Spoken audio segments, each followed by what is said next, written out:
Boa noite, queridos e queridas. É uma alegria estar mais uma vez com vocês para partilhar um pouco mais desses momentos de reflexão, de estudo e ampliar um pouco mais nosso conhecimento da palavra.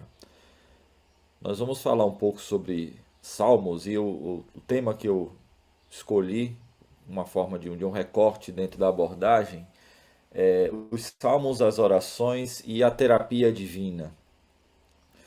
Existe uma íntima relação entre essas três afirmações, né? Os salmos, as orações e a terapia.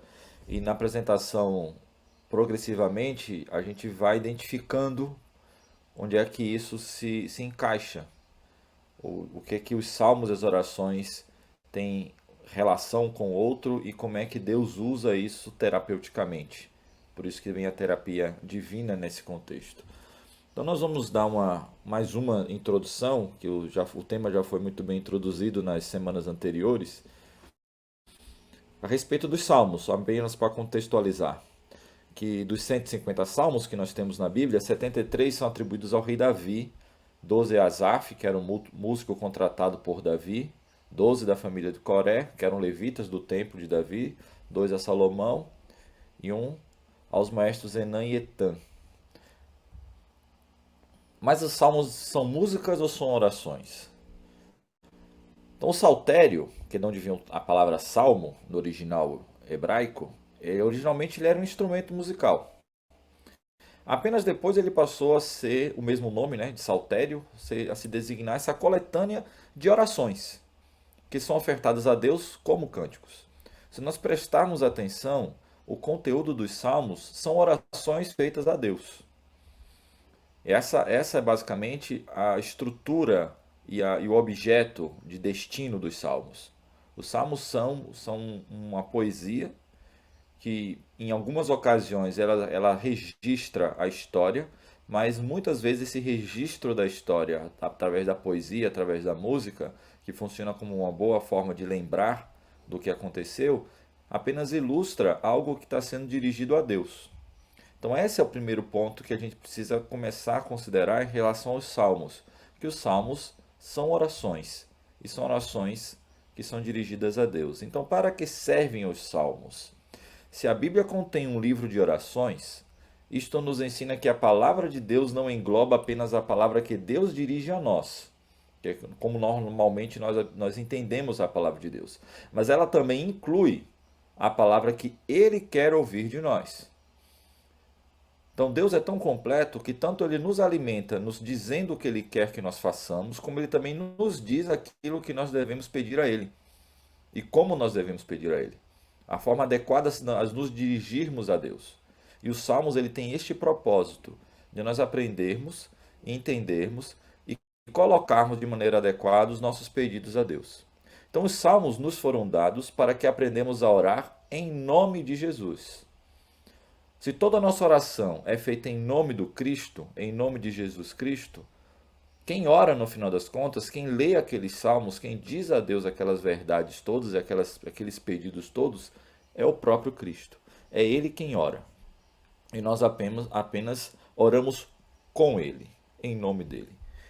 E como é que os salmos nos confrontam? Se nós quisermos orar de verdade, talvez seja necessário orarmos contra o nosso próprio coração. E aí vem um ponto muito importante. Como Deus é completo e Ele é perfeito, entendendo que os salmos são exatamente essa expressão da humanidade para a divindade, nem sempre aquilo que nós temos dentro de nós é aquilo que Deus deseja. E aí o texto segue: pois não importa o que desejamos orar neste momento, mas sim aquilo pelo qual Deus quer ser invocado por nós. Nossa oração deve ser determinada pela riqueza da palavra de Deus e jamais pela pobreza do nosso coração. É por isso que a gente parte do princípio que nós não somos nada, que nós não sabemos nada. E também nós não sabemos orar. Nós não sabemos ter este diálogo com Deus. E aí que entram os primeiros pontos de contato entre esses três assuntos, entre os salmos, a oração e a terapia divina. Quando a gente fala de terapia, uma das abordagens técnicas mais eficazes da terapia é a conversa, é o diálogo. É uma conversa intencional. entre o terapeuta e o cliente, e o paciente que está buscando uma resposta aos seus questionamentos. E aqui Deus está mostrando exatamente como é que funciona essa terapia com Ele, essa terapia divina. Ela funciona através dessa conversa que nós temos com Ele. Ele fala até nós através da Sua palavra e nós nos reportamos a Ele através da Sua palavra também, através dos salmos, através dessa estrutura, através destes conhecimentos, através desta oração. E aí entra, nesse momento, a transformação divina terapêutica, através dessa ferramenta que Ele já nos deixou disponível há tanto tempo. Por isso que nós falamos que os salmos, as orações da terapia divina, elas funcionam como um conteúdo único. E aí vários outros elementos se sobrepõem. Por exemplo, o frequente selah, que em algumas versões mais antigas está escrito entre chaves no texto dos salmos da Bíblia escrita. Em outros locais aparece como uma pausa, escrito como pausa, porque é um termo que não foi traduzido, né? Foi transliterado, selar. Então, o frequente selar no meio de um salmo parece indicar uma intercalação musical, como se fosse um interlúdio. O selar indica que devemos parar quietos e meditar aplicadamente nas palavras do salmo. Então, enquanto nós usamos os salmos para a nossa inspiração, nós devemos também utilizar essa metodologia. Nós devemos também dar uma pausa, também devemos parar para refletir sobre o que aquele salmo está dizendo. Elas requerem uma alma serena e aquietada, que compreenda e abrace o que o Espírito Santo manifesta e coloca diante dela. Nossa postura de ligação com Deus através do seu Espírito é que vai nos proporcionar esse entendimento, esta iluminação de mente. Que a sua própria palavra nos ilumine e nos coloque exatamente frente a frente com essa necessidade que muitas vezes está oculta a nós mesmos. Muitas vezes nós não temos essa percepção tão aprofundada sobre a própria natureza, porque nem sempre temos consciência do que passa no nosso meio. Mas isso tudo já vem do próprio Deus. O nosso Deus já viveu todo esse sofrimento através da sua encarnação em Jesus Cristo. E é isso que nós não devemos nos esquecer. Então, ao orarem os salmos, muitos cristãos sinceros são surpreendidos pelo frequente pedido por vida e felicidade. Muitos salmos ele tem esse conteúdo. Tem conteúdo sobre o pedido que nós tenhamos cada vez mais vida e sejamos cada vez mais felizes. Que Deus nos proporcione essa resposta, essa necessidade que vem com frequência nos salmos. Isso mostra um alinhamento também do ponto de vista terapêutico, que boa parte da finalidade terapêutica é exatamente proporcionar à pessoa esta qualidade de vida, esta conclusão no final do processo, se livrar das coisas que lhe incomodam, que lhe atrapalham, para que ela possa ter vida e ter felicidade. Mesmo que essa felicidade ainda seja entendida de maneira subjetiva pelo indivíduo, mas ela é muito explícita e clara como Deus quer isso para os seus. Então, a prece pelo pão de cada dia abrange toda a área das necessidades da vida terrena. Assim, a prece por vida, por saúde e por sinais visíveis da benignidade de Deus pertence necessariamente à oração dirigida a Deus, que Ele é o Criador e o mantenedor desta vida. Então, as nossas orações a Deus, que basicamente toda oração é um pedido, nós temos um diálogo com Deus, mas em essência a oração é um pedido. Nós estamos normalmente, na grande maioria, fazendo solicitações e pedidos a Deus. Ela busca essa meta, ela busca atingir, resolver essas necessidades da vida terrena. Que seja pelo pão imediato cada dia, que seja por questões mais superiores, menos tangíveis, que não são exatamente mensuráveis e quantificáveis. Mas Deus, na sua bondade, Ele quer atender a tudo isso. Deus quer que nós tenhamos vida. Por isso que essa oração precisa ser dirigida àquele que pode resolver essas questões, que pode fazer isso tudo. Afinal, Ele é o Criador, Ele é quem nos mantém e que nos mantém a vida. Deus deseja que aqueles que o temem passem bem. Esse é um ponto básico que nós devemos buscar entender progressivamente. Deus não quer que as pessoas que estão ligadas a Ele, que o reconhecem como Pai, que passem por dificuldade. Ele reconhece a realidade, reconhece a dificuldade e a realidade, mas seu desejo é que nós estejamos em um estado de bem-estar, tenhamos uma vida abundante. independente das circunstâncias. E é isso que ele deseja.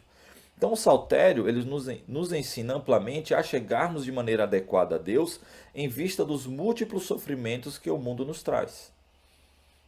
Se é Deus quem pode resolver essas questões que estão no âmago da nossa essência, no âmago da nossa alma, e uma forma que nós podemos resolver isso é estarmos conectados, religados a esse Deus, a forma de nós nos achegarmos e solicitarmos as coisas que nós precisamos e que Deus quer nos dar de maneira mais adequada é através da sua própria palavra e através do que já está ali indicado e designado e descrito nos próprios salmos, através dessas orações que Deus já deixou lá estabelecida, para que nós possamos resolver essas situações. Por isso que nenhum indivíduo pode orar os salmos de lamentação, que é uma categoria de salmos, e nós vamos nos restringir a essa categoria por questões de tempo, nós não vamos abordar todas as categorias de salmos, mas porque essa categoria ilustra muito bem essa dinâmica terapêutica. Então, salmos de lamentação, a gente não pode orar esses salmos de lamentação a partir da nossa própria experiência, do nosso próprio sofrimento. Porque isso seria uma forma extremamente narcisista e egoísta de lidar com a existência. Nós não nascemos, nós fomos criados para nós mesmos. Nós fomos criados por um propósito muito superior, que transcende a nossa essência particular, a nossa essência individual.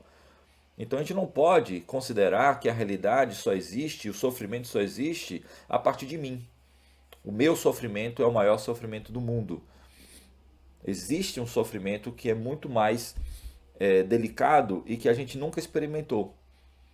Então os salmos de lamentação eles reúnem o sofrimento de toda a comunidade e de todos os tempos. Não apenas do que eu estou vivendo hoje. E esse sofrimento que ali está expresso, quem sofreu até o seu limite, unicamente foi Jesus Cristo. Foi o único que pôde, de fato, falar o que está ali escrito na lamentação. Ele é o único que pôde chegar na cruz e poder declarar a Deus, Deus meu, por que me desamparaste? Mas ninguém tem autoridade de falar com a mesma autoridade que Jesus Cristo falou aquela oração, aquele salmo. Então, os salmos existem, os salmos de lamentações existem para que nós entendamos que a nossa experiência de sofrimento, ela não é nossa, particular, não é meu sofrimento, a minha experiência, e sim a experiência de toda uma comunidade, de toda a humanidade, e nós repartirmos esse sofrimento do próprio Jesus Cristo, porque ele sofreu em nosso lugar, e nós sofremos com ele. E por isso que nós podemos orar com ele os salmos de lamentação. E aí existe uma questão que os salmos repetem, uma pergunta retórica que os salmos repetem constantemente. Se eu sou culpado, porque Deus não me perdoa? Se eu sou inocente, porque Deus não dá cabo do meu sofrimento e evidencia minha inocência diante dos meus inimigos? Aí nós temos aí as ilustrações do Salmo 38, do Salmo 79 e do Salmo 44. Que constantemente eles vêm fazendo essas perguntas retóricas e o próprio Salmo responde. Então não existe uma resposta teórica para todas essas perguntas, nem mesmo no Novo Testamento. A única resposta a isso tudo é o próprio Jesus Cristo. Que o próprio Jesus Cristo, ele foi condenado e foi crucificado. Ele não se livrou do sofrimento. Só que nós temos nele e na sua ressurreição a certeza da fé que tudo isso passará. Que nós não ficaremos nesse sofrimento eterno, que ele mesmo já resolveu todas essas questões e que nós vivemos a nossa vida partilhada com a vida dele. E é por isso que é tão importante entendermos essas questões, como é que funciona nosso sofrimento e como é que Deus já resolveu essa situação. Por esta resposta, os salmos já imploram. Eles têm em comum o fato de lançarem todo o sofrimento e toda a aflição sobre Deus mesmo. O Salmo já faz isso. Então não podemos mais suportá-la. Toma e carrega tu mesmo. Somente tu pode solucionar o sofrimento. Os próprios Salmos já devolvem a Deus a solução do problema. Eu não consigo suportar essa dor, não consigo suportar essa perseguição e devolve a Deus a situação toda problemática e coloca com fé nele a solução. Essa é a meta dos Salmos de lamentação. Eles clamam por aquele que pode tomar sobre si a enfermidade e que carregou as nossas pisaduras. Eles clamam por Jesus Cristo. Todos os salmos escritos no Velho Testamento apontam para o Cristo, apontam para aquele que pode resolver todas essas situações de sofrimento e de dor. Eles anunciam que Jesus Cristo é o único auxílio no sofrimento, pois nele Deus está conosco. Então Deus está conosco no nosso sofrimento através da nossa comunhão com Jesus Cristo. Se nós somos um com Ele, nós somos um com o Pai. E aí todas nossas situações estão resolvidas, estão encobertadas, estão solucionadas, estão no caminho da salvação. Que essa é o entendimento que nós temos da salvação. Então os salmos de lamentação clamam por comunhão plena com Deus, que é justiça e amor. Então nós devemos saber que Deus, que é extremamente justo, que vai resolver todas as questões que são de cunho de injustiça, que seja a partir dos nossos próprios olhos, seja injustiça a partir dos olhos de Deus. E Ele também é extremamente amoroso, que Ele vai resolver com o amor dEle, com as ações graciosas e amorosas dEle, todas as nossas reclamações, nossas queixas. As nossas queixas estão sendo entregues, estão sendo conduzidas por Ele. Sabemos que não existe sobre a face da terra sofrimento algum no qual Cristo, o único auxiliador, não esteja conosco, sofrendo e orando conosco. Então, quando nós utilizamos e nos apropriamos dos Salmos como sendo o livro de orações de Jesus, é o livro que Jesus usa para orar, são os registros das orações de Jesus, e nós, em comunhão com Ele, oramos no nome dEle, oramos com Ele, que é só com Ele que alguns salmos podem ser orados, e não a partir da minha própria vida. Nós temos exatamente essa confirmação que estamos em comunhão plena com Deus. E que as nossas situações poderão ser desta forma direcionadas e solucionadas. Então, confiança em Deus sem Cristo é vazia e incerta. Nada mais é que uma forma de autoconfiança. É confiar no próprio braço. É saber que eu tenho dentro de mim tudo o que é necessário e toda a potência possível para poder enfrentar tudo. Essa confiança, ela precisa estar vinculada e agregada e amalgamada com o Cristo.